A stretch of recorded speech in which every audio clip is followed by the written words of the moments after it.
மோடி ஆட்சியில பத்திரிகையாளர்கள் நிம்மதியாக நடமாட முடியுதா? ஊடக நிறுவனங்களால நிம்மதியாக செயல்பட முடியுதா? தங்களுக்கு கட்டுப்படலைன்னா ஒட்டுமொத்த அந்த நிறுவனங்களை விலைக்கு வாங்கி பத்திரிகையாளர்கள் மேல அடக்குமுறையை ஏவுறாங்களே. உண்மையை எழுதுற பத்திரிகையாளர் சிறையில் அடைக்கிறது, அவங்கள படுகொலை செய்யப்படுறதை வேடிக்கை பார்க்கறதுன்னு பத்திரிகை சுதந்திரமே பறிக்கப்பட்டிருக்கு.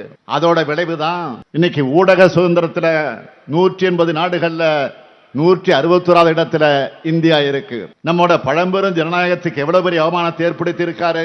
மோடி சொன்ன புதிய இந்தியா இவர் ஆட்சியில் எப்படி இருக்கு? 32 விழுக்காடு மக்கள் ஊட்டச்சத்து குறைபாட்டோடு இருக்காங்க. 44 விழுக்காடு மக்கள் சமையல் எரிவாயு பயன்படுத்தல. 30 விழுக்காடு மக்களுக்கு அடிப்படை சுகாதார வசதியே இல்ல. 41 விழுக்காடு மக்களுக்கு வீடுகள் இல்ல.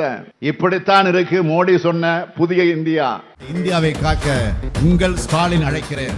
இந்தியா கூட்டணி ஆதரிப்போம். நாடும் நமதே, 40 நமதே.